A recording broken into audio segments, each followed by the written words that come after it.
elections, and an October surprise has popped up in the race for Florida governor. Democratic nominee Andrew Gillum is defending against claims that he improperly accepted a ticket to see Hamilton in 2016. As you may know, those are priceless, basically.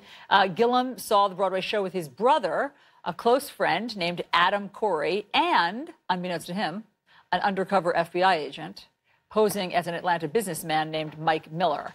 Gillum says his brother gave him the ticket, which is legal. But newly released text messages show that his friend Corey told him Mike Miller, the undercover agent, and the crew had tickets. Gillum responded, quote, "Awesome news." Gillum's campaign says Gillum's brother was part of the crew cited in that text. I always knew that if we were able to connect in New York, we would go and see Hamilton. When I got to the theater, my brother handed me the ticket. The idea that I accepted a gift never came to me. I never, frankly, feared for people coming into my space because I never assumed people to have negative or ill intentions toward me. All right, let's discuss this and so much more with CNN political commentator Ana Navarro and CNN contributor and New York Times op-ed columnist Frank Bruni. Anna's Florida royalty. I will note that Anna's Florida. Oh, I call her Queen Navarro. Yeah, okay. Okay, so because of that, we defer to royalty. Anna, how big of a problem is this? You know, I was thinking about it last night, and I thought to myself, okay, so we elected Rick Scott governor. And he was involved. He was the CEO of a company that was involved in Medicare fraud that resulted in $1.7 billion in fraud. We elected Marco Rubio, senator, and his best friend, his lifelong best friend at that moment, was involved in an investigation. And Marco was accused of a sweetheart mortgage deal that he'd gotten from a donor. So I think in Florida, we've got a high tolerance for this kind of stuff. And the Hamilton tickets kind of pale in comparison. I do think Andrew Gillum's explanations are a little convoluted, even though if you've ever been to Hamilton, if you've ever been to a impossible to get into Broadway play, look, I got to tell you, I was at Springsteen 2 weeks ago. A friend of mine got me access to the tickets, and then I paid for the tickets. I went to Hamilton. A friend of mine got me access to the tickets, and then I paid for the tickets, and I went to Hamilton. I don't know what Andrew Gillum's story is. This seems like a fairly small thing, and he needs to get a story straight, and he needs to get it out right quick. The FBI is on line B for you, Anna, right now on those tickets. Frank, it is interesting, and this is something that Allison has brought up repeatedly. Yeah, I wish I knew that FBI agent. He seems to have good connections. Mike Miller. Exactly. Can he get me to see the dead? Frank, in a way, is one of the byproducts of the Trump era that maybe, and we don't really know yet, that voters will become inoculated to certain types of scandals. Obviously, Roy Moore was one thing. But Scott Pruitt's another. Scott Pruitt's another. And that lasted for a long time. Yeah, I think Trump is worse in the situation, but I think, in all fairness, this predates Donald Trump. And, you know, Anna said correctly that Floridians have a high tolerance for this sort of thing. I don't think it's confined to Florida. I think most American voters assume that politicians are not totally clean. I mean, they assume that they hang out with some people whom they take favors from and that sort of thing.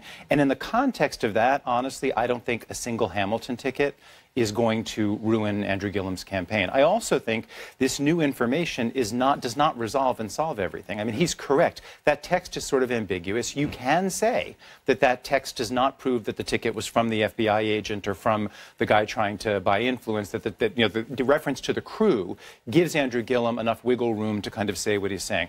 I think a lot of this is just noise to voters because, as I said, I don't think they expect politicians, sadly, to be completely above board and completely clean, and a Hamilton ticket is not. But I also just want to draw a line in the sand here. Is this the moment where we decide if everything that we've heard about the claims of corruption on Donald Trump's side, the violations of the Emoluments Clause, the taking Saudi money, the Trump family tax scheme that the New York Times laid out in exhaustive detail, has that upped our tolerance, Anna, so that when we hear about one Hamilton ticket, it is such small potatoes, or are only Democrats held to a standard of no corruption anymore?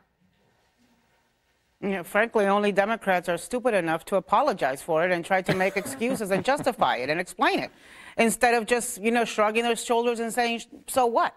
And the Trump thing is particularly relevant in this case, I think, in this race, because Ron DeSantis owes his primary win. He owes his, being the nominee, the Republican nominee, strictly to Donald Trump. He embraced Donald Trump. He modeled himself after Donald Trump. He was just asked in that debate by Jake Tapper on Sunday if Donald Trump was a good role model for his children, and somehow he started answering about Israel. So I do think that Andrew Gillum, who's got a debate tonight, should throw Donald Trump in Ron DeSantis' face and say, look, dude, you're coming after me for a Hamilton ticket when you are the mini-me of a president whose campaign is under investigation, who has led to 5 indictments or guilty pleas, who is, violating the emoluments clause constantly, and you guys in Congress were obstructing all of these investigations. So, in the same way that that Ron DeSantis answered with Israel when he got asked about Donald Trump and, moral fitness, I think Andrew Gillum should answer with Trump when he gets asked about Hamilton. Either that or break into song. And we should note the debate is tonight. They have a lot of fodder for that debate tonight. Frank, I want to change subjects if I can. I'm an avid reader. And they were very good debating, both of them, I thought. Yeah, I thought it was absolutely riveting, and I'm expecting tonight to be just